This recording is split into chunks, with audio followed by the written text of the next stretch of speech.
Hello, General Math students. We are going to go over your project today and all the assignments that are due. So, those of you who are in class, you will have had this. Those of you who are not will get this through the video. So we are going to do a data analysis project that has 2 parts, plus you need to do a presentation, which we're going to talk about later. The first part is on mean, median, mode, and range. First thing you need to do is get a list of numbers somehow. Have to have at least 10, plenty more after that if you want to. Definitely you can use family, friends, sports, like ages of your family or the number of Snapchat friend followers your friends have, or RBIs for your favorite baseball players, whatever you want to come up with. You have to get at least 10 numbers. I did a few years ago a survey on Facebook that I asked my Facebook friends to get how old they were when they joined Facebook. It says 61 comments, but I actually had 58 numbers. There were a couple other comments, but I got a bunch of numbers. Then you are going to tell me how you find mean, median, mode, and range. I'm not showing it. That's why you get blah, blah, blah. You are going to explain how you find mean. You are going to explain how you find median. You're going to explain how you find mode. And you're going to explain how you find range. Give me an example. Give me how you find it. Basically, you have to teach me how to do it.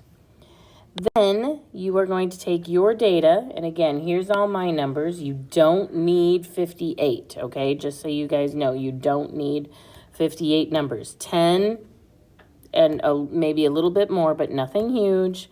You are going to find the mean, median, mode, and range for your numbers.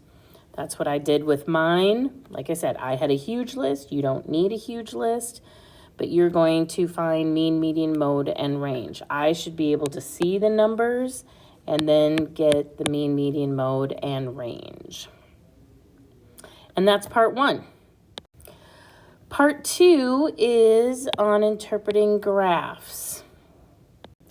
So the first thing you're going to do is find 3 different graphs.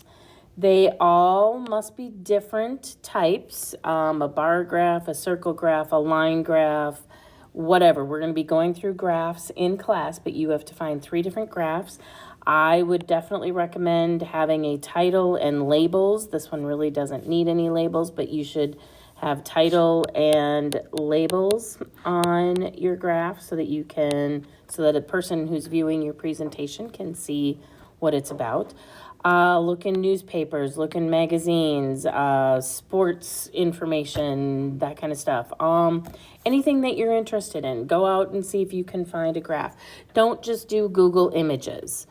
Try to find an actual graph, and you need 3 of them. Then, for each graph, you're going to do these things. First of all, you're going to find mean, median, mode, and range, which I did on this stem and leaf plot right here. However, if you can't, you have to write a short paragraph as to why you can't. There's quite a few graphs out there where you can, but there's also a few graphs where you can't, and you need to know why. So give me a reason why you can't find mean, median, mode, and range.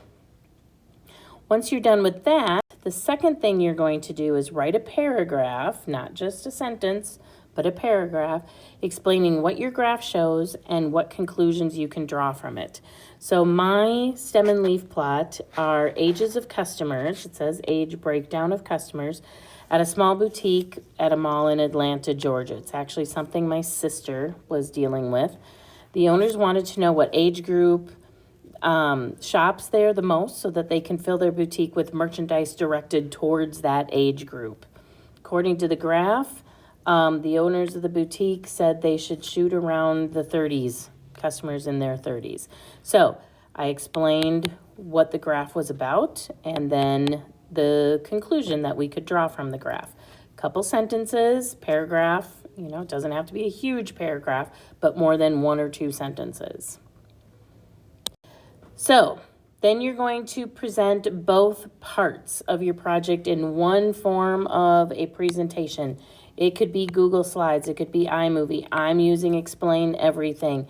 Any other platform you want to use is good, as long as you can send it to me and I can open it. Okay, I've got to be able to receive it and open it.